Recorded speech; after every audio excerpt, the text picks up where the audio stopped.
everyone, thank you for tuning in.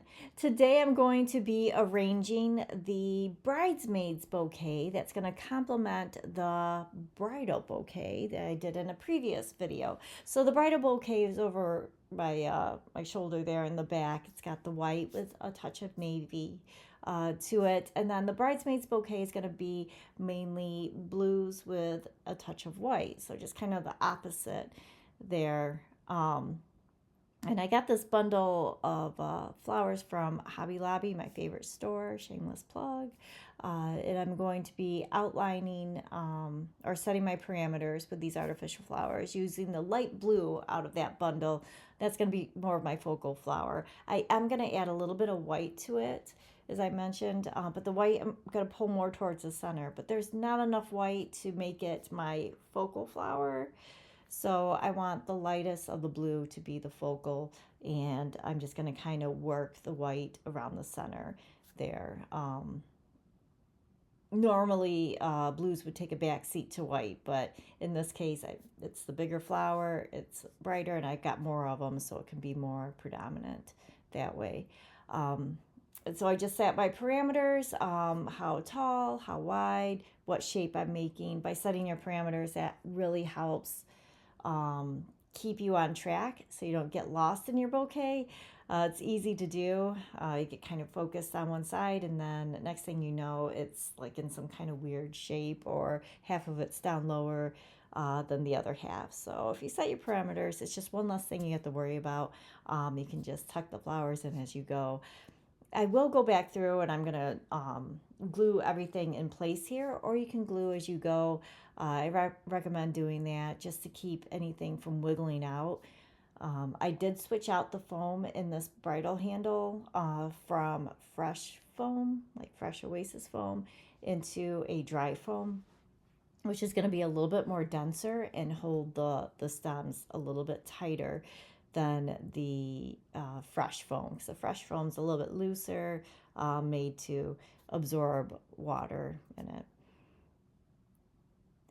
And I'm going to add this bit of filler flower in here, which I feel like is a type of viburnum, but I really want that movement in this bouquet, something that that we don't see often in artificial arrangements, is that sense of movement or life in the bouquet. So by tucking in something, whether it be ribbons or some kind of foliage that springs out, just something that's gonna move a little bit as you walk, it gives a stronger illusion of the arrangement being a fresh flower.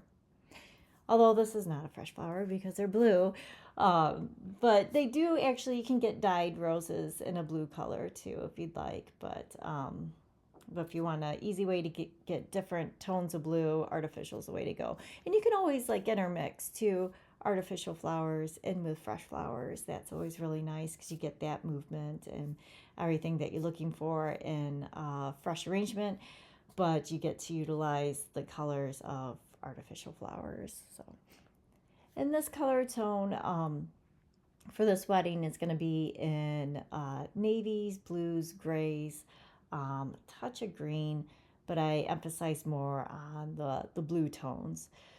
So the bundle that I gotten from Hobby Lobby was a bunch of blue roses, as you see here. It has some hydrangea too, but it also had a touch of purple, which was not the color that I wanted to go, not the direction I was looking for. I was looking for more of like a gray undertone rather than a pink or purpley undertone. So as you'll see, I believe I did it to this bouquet, but the hydrangeas have mini blossoms on them, and then the blossoms themselves had a touch of pink in it. So because hydrangeas have so many blossoms on one bundle, you can easily trim away whatever you don't want, and it's not going to affect the overall look of the hydrangea itself. So I did go through and I trimmed back those little blossoms of a hydrangea that were blue with like a purpley pink center, just trying to eliminate any chance that it starts looking like it's more for a purple wedding. So wanted to go more of like the gray. Oh, I think it's here. You probably see. So it's got some blossoms that have a little bit of pink in them. And I'm just going to trim those away. But again, it's not really going to affect the overall look of the hydrangea itself because it does have so many blossoms on it. And what's great too about this bundle that I've gotten from Hobby Lobby, um, there's a lot of blossoms on it, and they're big too. So the bigger the blossoms, or the more space it's going to take up, and the less flowers you have to use. So it's a easy way to make a bigger bouquet using less flowers, and it doesn't cost as much that way too because you're using less flowers. So you could potentially get a couple of good size uh, bouquets out of one of their spring bundles there. And it's got a lot of foliage on it too. I did purchase this lamb's ear separately to give some softness and pull in a little bit more of that gray tone. Um, but there is a lot of the foliage on the bundle too. So um, I will go through at the end. I didn't show this, but I will go through and wrap the handle with a satin ribbon just so that looks nice and finished, and add a few leaves on the underside of the bouquet there. But you can see there's the bridesmaids and the bride bouquet together, and now I'm going to be making a matching boutonniere to go with the bridesmaids bouquet. So this would be for the best man or one of the groomsmen. Just something real simple. I love taking a flower from the bouquet itself. Well, not directly from it, but a flower that would have been used in the bouquet itself to give to the groomsmen or the groom. So I think it's fun to tie in the boutonniere with the actual bouquet. So I've got a blue rose here, and I have some artificial asparagus fern, or plumerosa, I think it's also called. That I did get from Amazon. And then there's a little bit of this kind of grayish toned boxwood, which I've used in the bouquet too. That one came from Hobby Lobby. And I'm just going to elongate the stems on them so that way I can work them together with the rose. I didn't wire the rose itself. I left the wire on it, but I did glue the head to the stem to make sure nothing would pop off or anything like that. So, and then you just kind of put them together. I want the boxwood to be a little bit more towards the front to emphasize a little bit of that gray. And then I give it a nice background with the asparagus fern.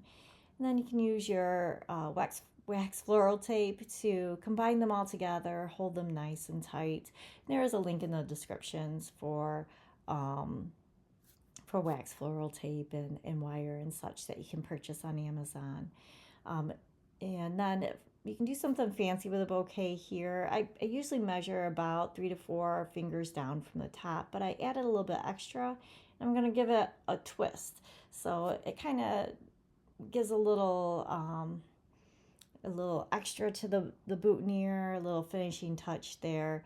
And I always like to add 2 boutonniere pins just in case it's too floppy on the top to stay. It gives it an extra security. So, but there you go. So we've got a bridesmaid's bouquet with a matching groomsman boutonniere. Thank you so much for watching.